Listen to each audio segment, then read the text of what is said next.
Hi, I'm Chelsey Lowe, and this is Feed the Beast, a podcast where I interview leaders and entrepreneurs in the food industry.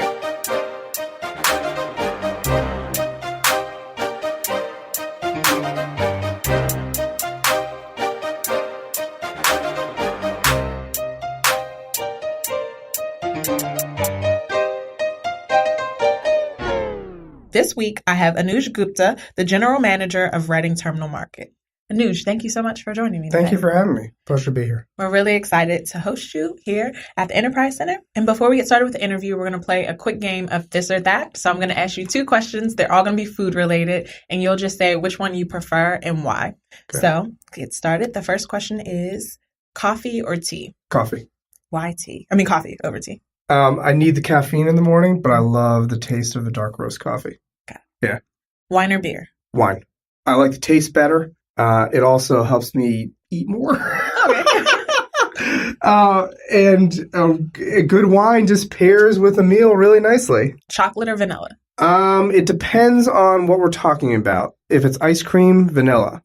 If it's chocolate itself, and we're talking milk chocolate versus white chocolate, milk chocolate. Sweet or savory? That's a hard one. I have a sweet tooth, but I have a wide palate too. Both. Can I pick both? Okay, you can have both. Waffles or pancakes? Probably pancakes with a slight edge. Oh. Yeah. Pizza or pasta? Probably pasta with a slight edge. Okay. Yeah, especially if it's fresh pasta. Got it. Yeah. Well, thanks for playing the game. Those are all the questions. Yeah. I hope it wasn't too hard of a test. But some tough choices. Yeah. So before we get started about your career, I'm just curious to know, were you always a foodie? Like growing up, were you always in the kitchen? What was your experience with food? I wasn't in the kitchen, but I have grown up with food being a incredibly important part of my upbringing. Both of my parents are essentially gourmet chefs themselves. They started one of the first, they were pioneers in the food industry. They started one of the first prepared shelf-stable Indian food companies in the United States. But in our household, every night, dinner was a big ordeal. And it was either my father or my mother, in some situations, both of them making the meal together. You did not miss the meal. You had to be there. And every night was a different cuisine. Wow. We would reserve one night a week for Indian food because my mother wanted to be vegetarian on Tuesdays for religious reasons. And Indian cuisine lends itself well to a vegetarian palate. But beyond that, every night was something different. So I've grown up with an appreciation for good food from almost any cuisine you can imagine. And my parents made sure that my sister and I got a chance to see the world and experience other cultures and cuisines. So I've had that since I was a little child. I didn't learn to cook myself until I finished college and was forced into learning how to cook. But since then, of the 4 of us, my parents, my sister, and I am probably the least talented, but I would pride myself as being a pretty good cook. Right. Yeah. So as a kid, did you want to go into the family business? Or I guess, what did you want to grow up to be? Early on as a teenager, I knew I wanted to go to law school.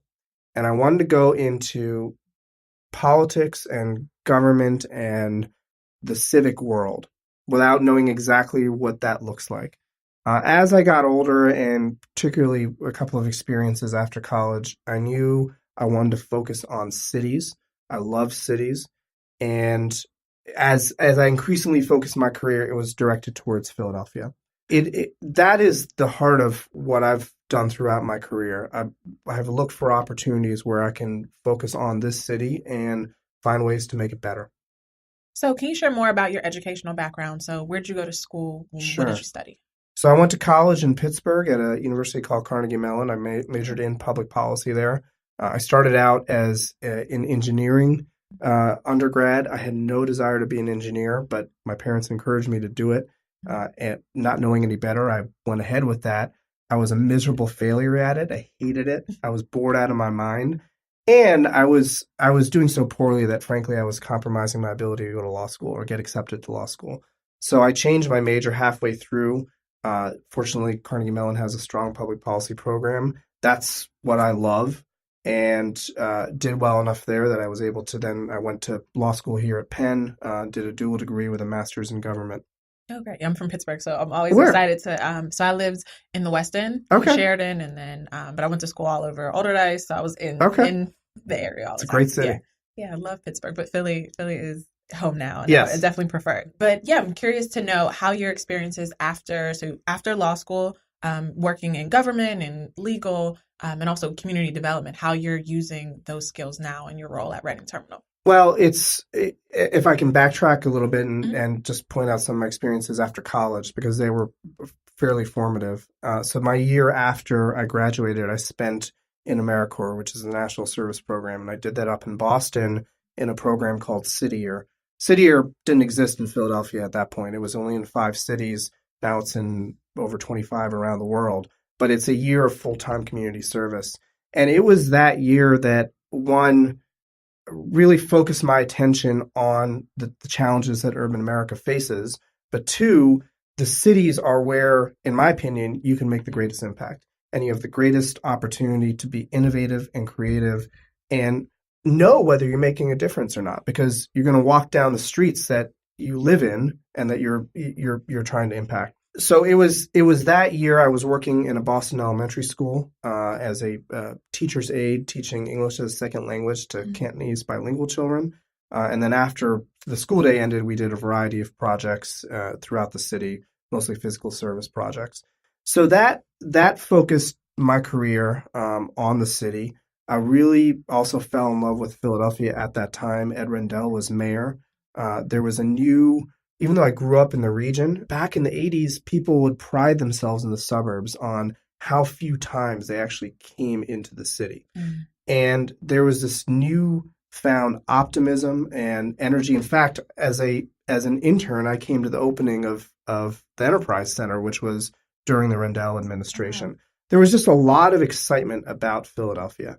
And I felt like this is a place where I can have an impact. So I had the chance to then come back here for graduate school and have more or less stayed. Now, that's a very long-winded answer. I haven't even gotten to the heart of your question. Yeah. The work that I have done since finishing graduate school, I practiced law for a while. I worked in government, and then I ran a nonprofit. Those are all very, very relevant to my work at the Reading Terminal. The Reading Terminal is not an ordinary retail location.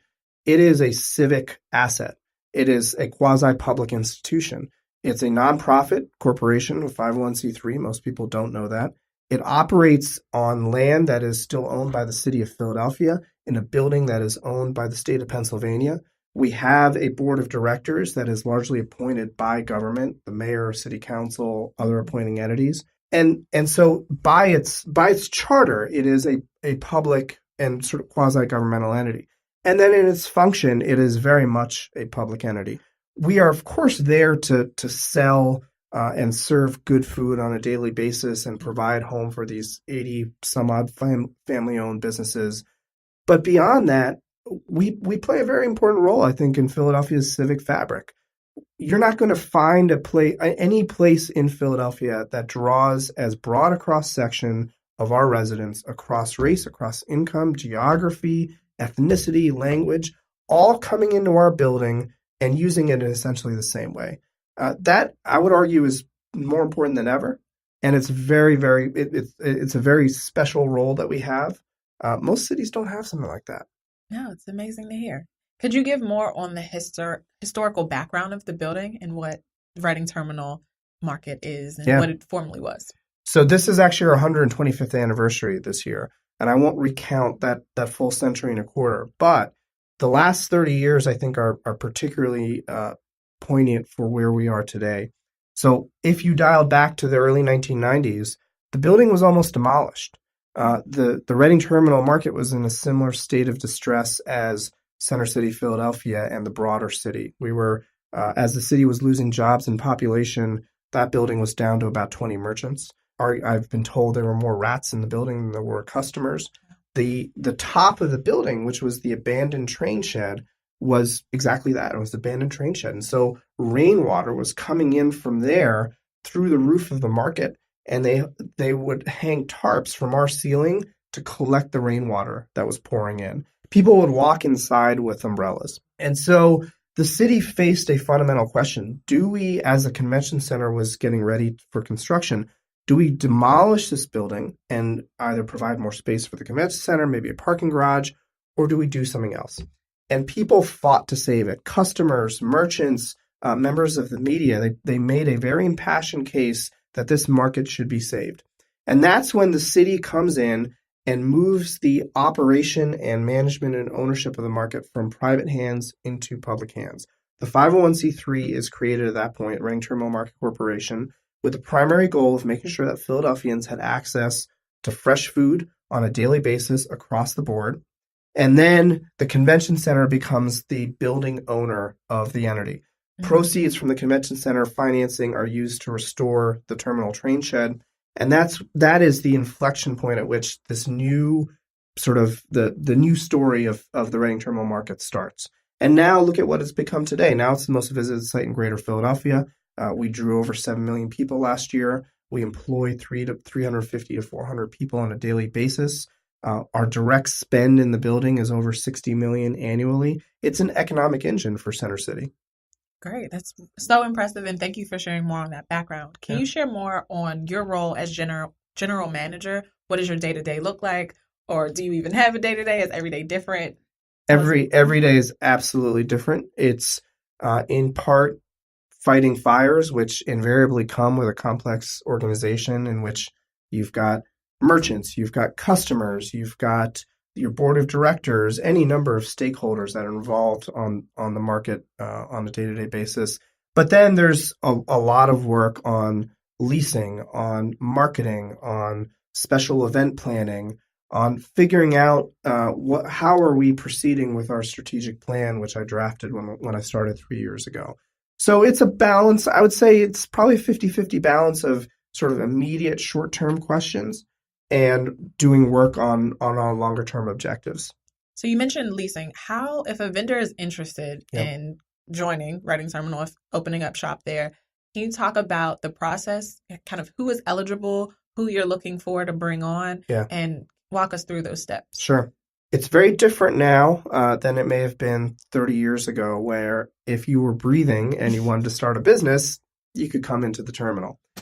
Now we are in a fortunate position where when we have a space to fill, we can be selective about what we want.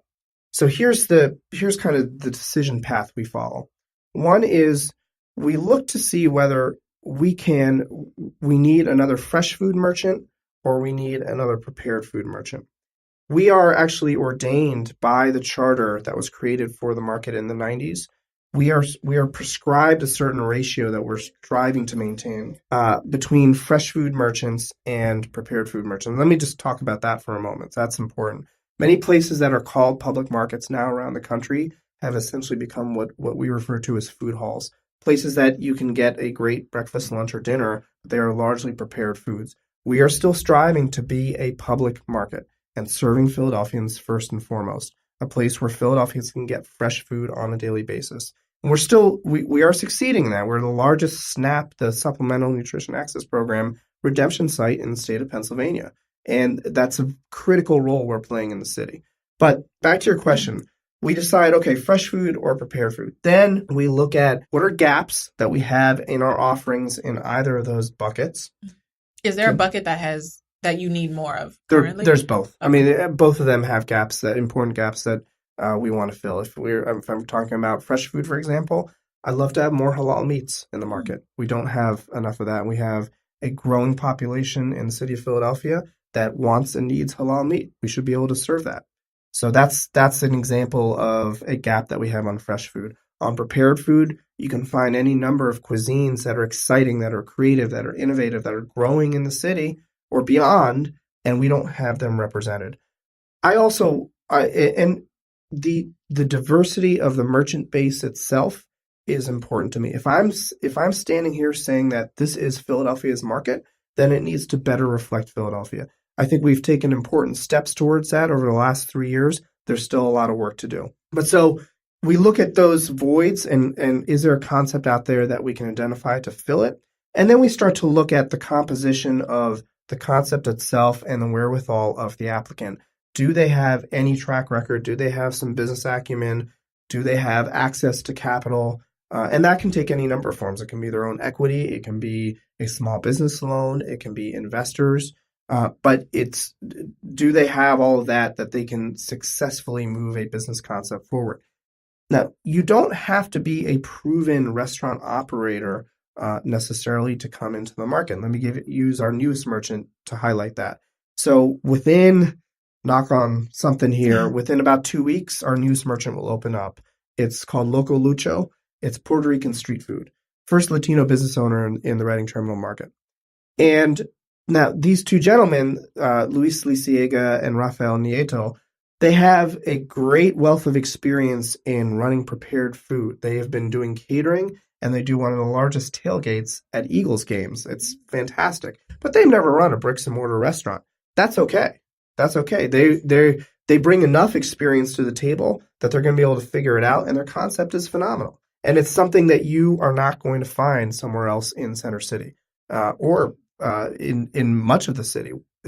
So we're very excited about that. And that exemplifies kind of you don't have to have operated 5 restaurants to come into the Reading Terminal. In fact, as a matter of policy, we don't accept chains or franchises. We want owner-operator businesses. The person that is selling you the sausage is also the person that likely made it, and it's the person that opened the store in the morning and closes at night. Right. So for a vendor who's coming in who hasn't opened a brick and mortar store before, a restaurant before, do you have any resources that you share with them or nonprofits you work with to connect with them to kind of walk them through that process? Absolutely. And the Enterprise Center is one of them. So over the last year, and you may be aware of this or not, we have grown a fantastic partnership with the Dorrance Hamilton Culinary Center associated with the Enterprise Center.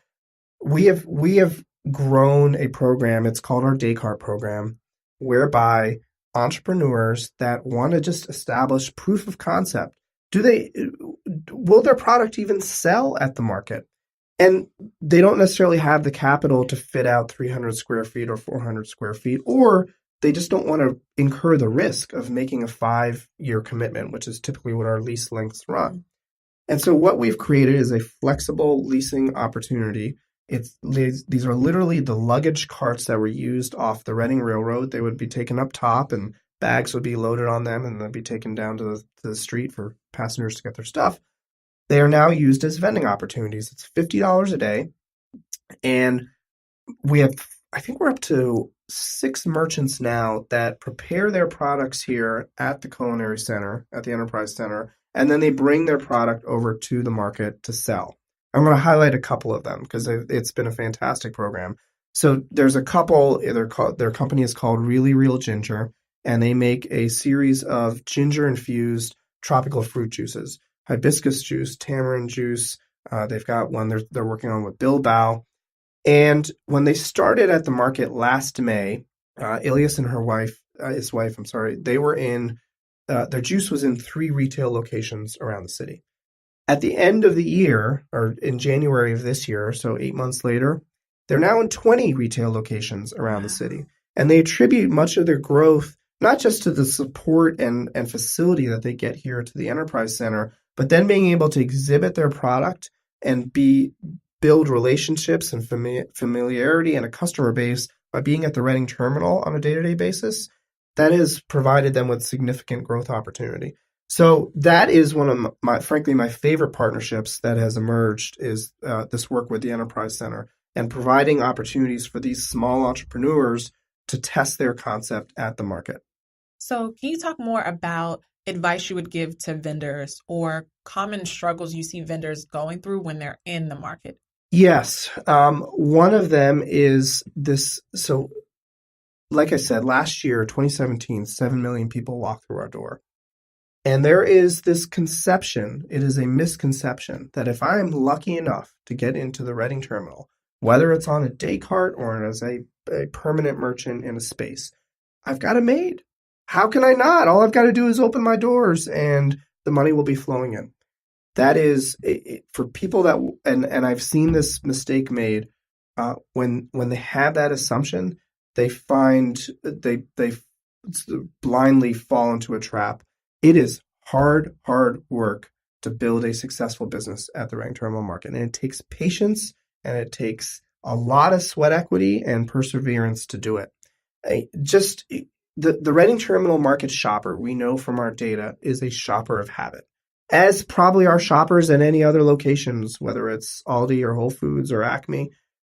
And they know when they go into the market, they have got to hit, these 3 or 4 merchants, and they've got an hour and a half to do it or 2 hours to do it before they get in their train or their car. Getting into that rhythm and that sort of rotation, that's not easy.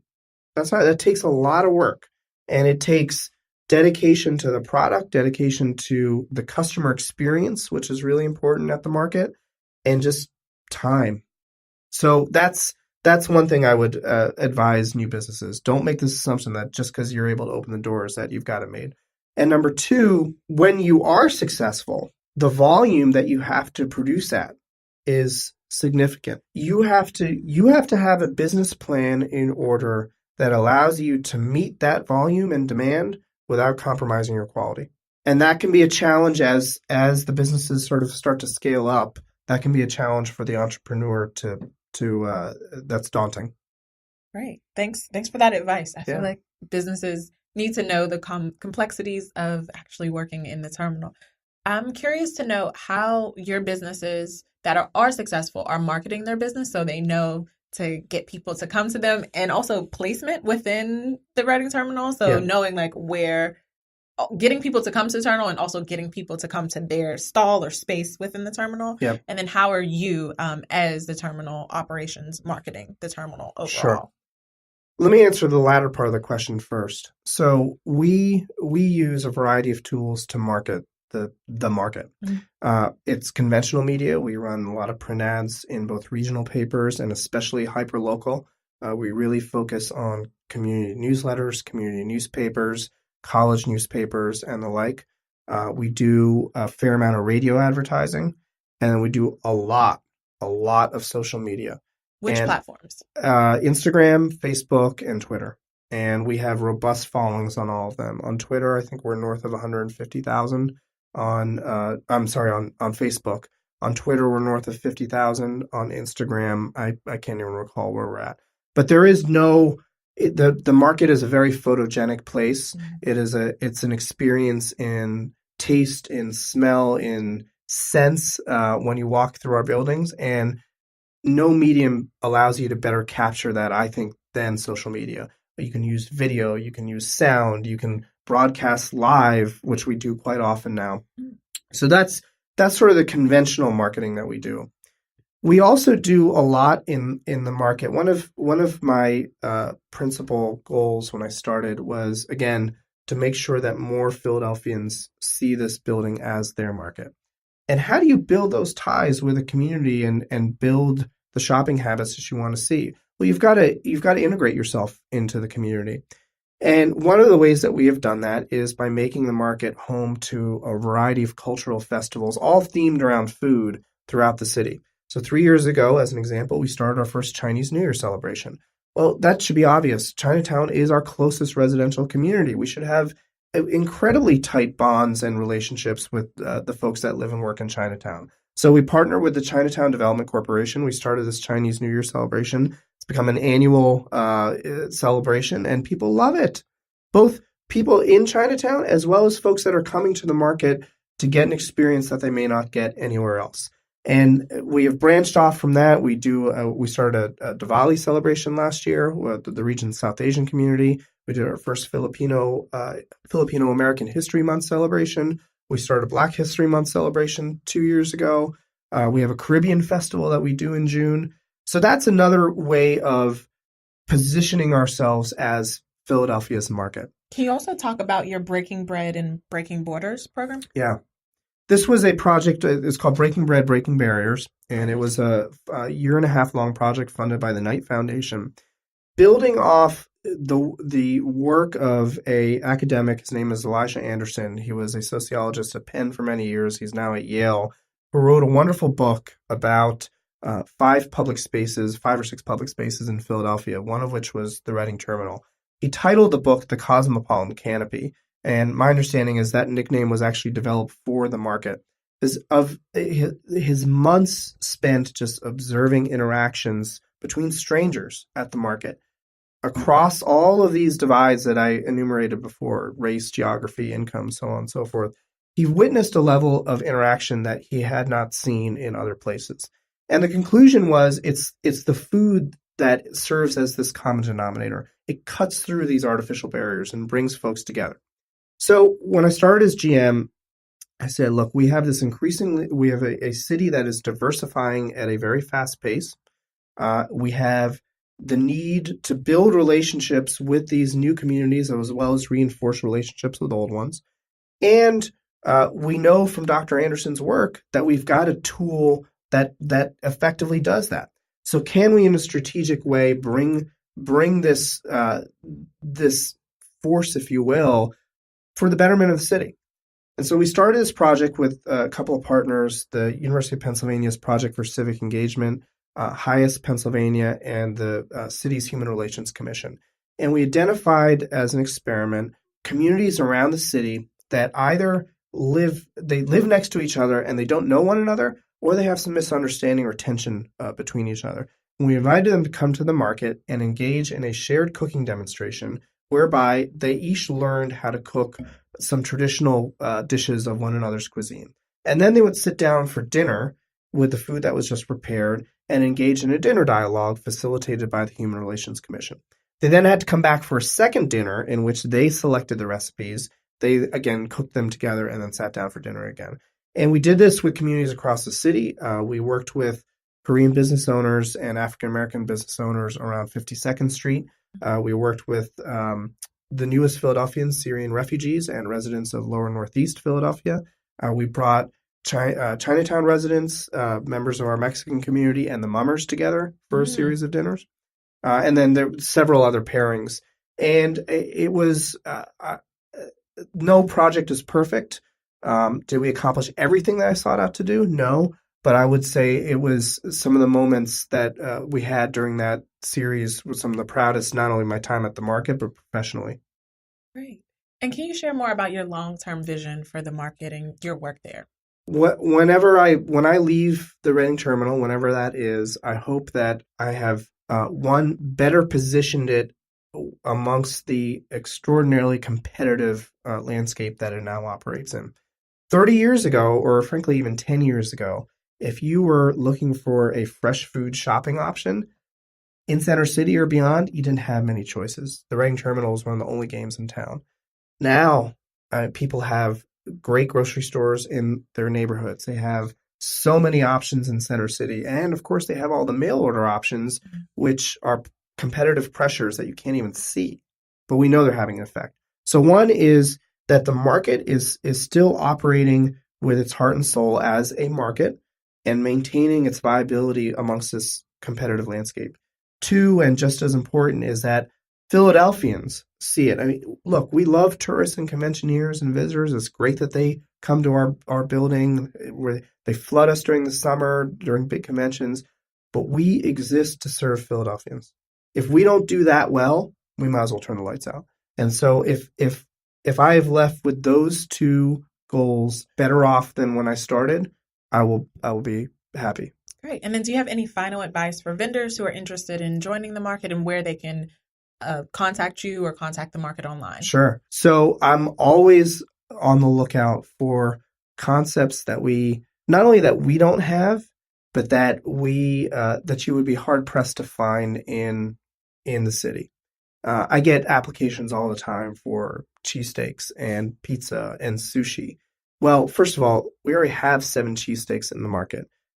You can throw a rock and you're going to hit a good sushi provider or pizza maker in the city. I want concepts that stand out. So if you have a concept that you think is innovative and creative, and particularly on the fresh food side, I want to hear about it. And then in terms of applying, all you have to do is go to our website, readingterminalmarket.org. And if you go to the resources tab, you will find the applications for both day stalls and permanent commercial space. Thank you so much for joining us. It was great to learn more about your story and all of your work at the market. Thank you for having me. Appreciate it. Hello everyone, I'm Ryan Martin, the production consultant for The Grit Live. If you enjoyed this episode of Feed the Beast, please share it with the world. If you have any feedback or would like to be featured on this program, please email us at thegritlive@gmail.com. Join us Thursday, May 3rd at Eats for Equity, a special fundraiser showcasing the Center for Culinary Enterprises and some of the businesses that you've heard on the Grit Live's programming. For more details, visit e4e2018.eventbrite.com. That's E4E2018.eventbrite.com. Thank you for listening.